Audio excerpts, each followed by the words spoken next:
Savez-vous que les Africains paient les frais de transfert d'argent les plus élevés au monde alors que des milliards de dollars circulent chaque année à travers le continent? Je vous explique cela de manière très simple. Alors, prenons l'exemple de Mamadou, qui est un commerçant ivoirien et qui veut payer son fournisseur qui est au Ghana. Voici comment il doit faire. Premièrement, il doit changer ses francs CFA en dollars américains, moyennant des frais élevés. Envoyer ces dollars à une banque ghanéenne où ils vont être convertis cette fois en cédis ghanéens, moyennant encore des frais. Attendre plusieurs jours pour que la transaction soit complète. À chaque étape, Mamadou dépense de l'argent et perd également du temps. Ce système décourage les petites et les moyennes entreprises et complique les échanges entre les pays africains. Pour les familles, cela est encore très grave. Les frais de transfert grèvent les budgets qui sont déjà extrêmement serrés, on le sait très bien, pour la diaspora. Bienvenue sur l'Afrique qui gagne, je suis Cyril et si tu es passionné de l'avenir économique de l'Afrique, tu es au bon endroit. L'Afrique qui gagne, c'est la chaîne qui met en lumière les réussites africaines, les opportunités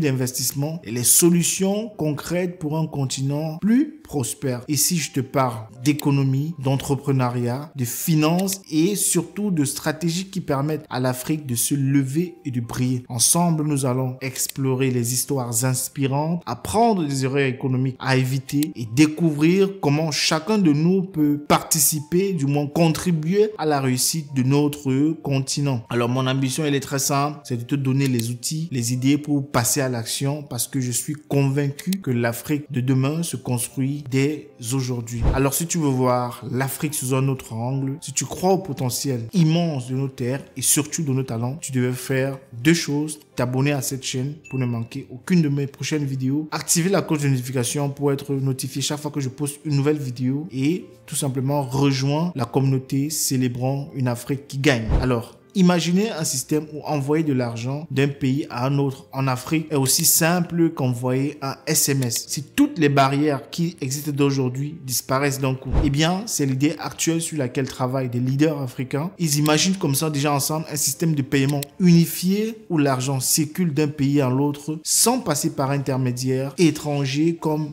le dollar américain ou encore l'euro. Les transactions sont instantanées comme envoyer un SMS ou faire un virement instantané en euros et les frais sont réduits à leur minimum, voire inexistant. Payer directement en monnaie locale avec une conversion instantanée de devises, réduire les frais à presque rien et rendre des transactions fluides et rapides. Eh bien, c'est le rêve que partageaient les leaders africains financiers lors de la réunion qui s'est tenue le 9 et le 10 décembre dernier à Casablanca, au Maroc, lors du sommet de l'AFIS 2024. Alors, l'AFIS ou encore la Financial Industry Summit est le plus grand rassemblement d'acteurs financiers en Afrique et cette année, plus de 1200 leaders africains se sont comme ça réunis à Casablanca, au Maroc, sous le thème « Une nouvelle ère, le temps des puissances financières africaines est venu ». Leur objectif était de trouver des solutions pour moderniser l'industrie de la finance, faciliter le commerce et surtout améliorer nos vies grâce à des systèmes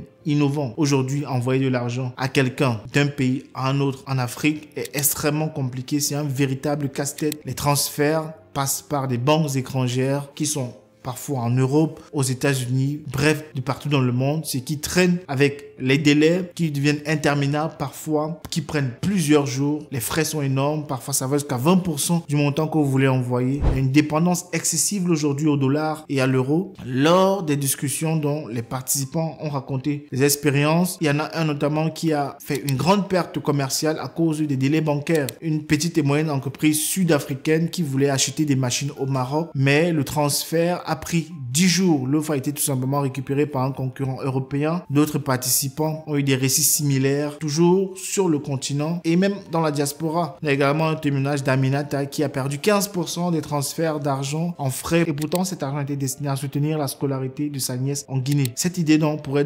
révolutionner la vie financière des Africains. C'est dans ce cadre-là que ce projet porté par des leaders influents comme Gwendoline Abono de Koban au Cameroun, Nathalie Akongabala de l'IFC et bien d'autres visionnaires africains qui partagent une vision et une ambition commune, faire de l'Afrique un continent financièrement connecté où l'argent circule facilement et librement afin de booster le commerce et l'innovation et ainsi que les opportunités sur le continent. Ce système de paiement unifié, s'il voit dans le jour, peut changer radicalement la vie sur le continent. Les familles recevront plus d'argent, plus rapidement, sans frais inutiles. Les petites et les moyennes entreprises, les entreprises en général, pourront commercer plus facilement à travers le continent. L'Afrique deviendra plus indépendante financièrement en réduisant sa dépendance au dollar. En bref, c'est une clé pour ouvrir la porte à un avenir plus prospère à tous sur le continent. D'ailleurs, petite pause de publicité pour vous parler de ce que des entrepreneurs africains ont pensé pour le transfert de l'argent de la diaspora vers le continent. Une solution qui se veut alternative aux solutions déjà existantes. Sauf qu'ici, l'idée est portée par de jeunes entrepreneurs africains, voyant le fait qu'aujourd'hui en Afrique, les solutions de transfert d'argent sont dominées par les entreprises étrangères. On propose une solution alternative dans laquelle les frais de transfert d'argent sont inexistants. Vous ne payez pas de frais pour envoyer 20 euros, 30 euros, 100 euros en Afrique. Il n'y a pas de frais. Mais en plus de ça, vous recevez un cashback de 0,3% sur chacune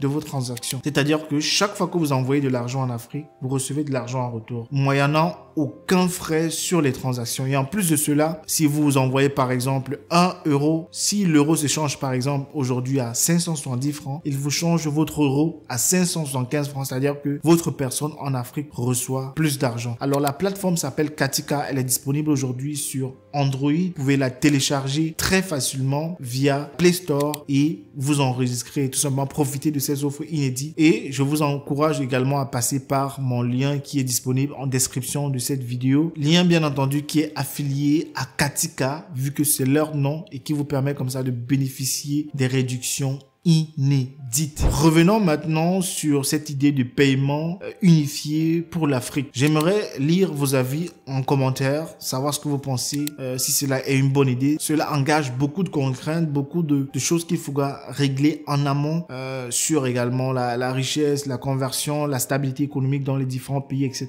pour pouvoir garantir que effectivement cela peut marcher. Mais une chose est sûre, c'est que pendant le sommet, il y a eu des résultats qui ont été rendus publics. 20 accords ont été signés, des accords qui ouvrent comme ça la voie à des solutions innovantes pour surmonter la fragmentation des marchés financiers et répondre aux défis climatiques et numériques. Parmi les idées clés, on a comme ça parlé de renforcer les institutions financières locales, mobiliser des ressources africaines pour des investissements plus productifs, plus rentables, construire un marché boursier panafricain. À l'AFIS de 2024, ce n'était pas seulement un sommet, mais une déclaration d'intention pour bâtir un système financier inclusif, durable, à la hauteur des ambitions africaines. Alors ce sommet marque donc un tournant dans la mobilisation des acteurs pour transformer les économies sur le continent. J'aimerais savoir ce que vous pensez de tout ceci en commentaire. Laissez-moi vos avis, ça me ferait très plaisir de vous lire. Abonnez-vous à cette chaîne, activez la cloche de notification et partagez cette vidéo autour de vous massivement pour tout simplement que les Africains soient au courant de ce qui est déjà en train de se passer sur le continent pour qu'ensemble nous changeons le narratif et nous comprenons que l'avenir, c'est bien entendu plus que jamais l'Afrique.